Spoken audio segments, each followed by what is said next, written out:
বিজেপির রাজ্য সভাপতি সুকান্ত মজুমদার, তিনি তাকে কেন বজবজে আটকানো হয়েছে? 3 ঘন্টার মধ্যে 2টো চিঠি পাঠিয়ে দিলেন। একটা পাঠিয়ে দিলেন লোকসভার স্পিকার, আর একটা পাঠিয়ে দিলেন দেশের স্বরাষ্ট্রমন্ত্রী। 3 ঘন্টার মধ্যে। আচ্ছা, 5 বছর ধরে গরিব মানুষের টাকা বন্ধ, 100 দিনের টাকা বন্ধ। কটা চিঠি পাঠিয়েছেন? কটা চিঠি পাঠিয়েছেন? আপনাকে মানুষ চোর বলছে, আপনি চিঠি পাঠাচ্ছেন আপনার দিল্লির পিতামহকে। বিজেপির নেতারা ভাবে ইনকাম ট্যাক্স, ইডি, সিবিআই লাগিয়ে আপনারা অভিষেক ব্যানার্জিকে আটকাবেন। আপনারা দিল্লির যে নেতাদের পাজামার দড়ি ধরে, পাঞ্জাবি ধরে ঝুলে রাজনীতি করেন, তাদের ক্ষমতা নেই আমাকে ভয় দেখিয়ে আমার মেরুদণ্ড বিক্রি করবে।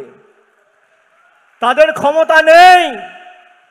আমরা বাংলার সুসন্তান, আমাদের গলা কেটে দিলেও জয় বাংলা আর তৃণমূল কংগ্রেস জিন্দাবাদ বেরোবে। আমরা বশ্যতা স্বীকার করতে জানি না। আপনি যত ইডি, সিবিআই, ইনকাম ট্যাক্স লাগাবেন, আমরা লড়াইয়ের সংকল্পে তত দৃঢ় প্রতিজ্ঞ হব, উন্নয়ন তত ত্বরান্বিত হবে। 2011 সালে আমাদের সরকার ক্ষমতায় এসছে, 2-3 বছরে সব কাজ হয় না। যদি কেউ বাংলায় কথা বলে তাকে বলছে বাংলাদেশি। যদি কেউ মাথায় পাগড়ি পরে শিখ সম্প্রদায়ের ভাইদের বলছে খালিস্তানি। বিদ্বেষ, এই বৈষম্য বিদ্বেষের রাজনীতি কোনোদিন বাংলায় ছিল না।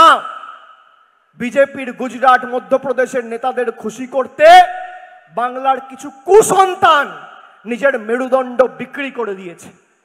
তার জবাব বাংলার মানুষ দিয়েছে। বিজেপি বাধা সৃষ্টি করে, বিজেপি কি করে বিঘ্ন করে, কি করে বাধা বিঘ্ন তৈরি করে, কি করে উন্নয়ন বাধাপ্রাপ্ত হতে পারে, কি করে আপনার টাকা আপনি না পান, আপনার টাকা তুলে নিয়ে গুজরাটে চলে যেতে পারে, উত্তরপ্রদেশে চলে যেতে পারে, সেই প্রচেষ্টায় লিপ্ত হয়েছে।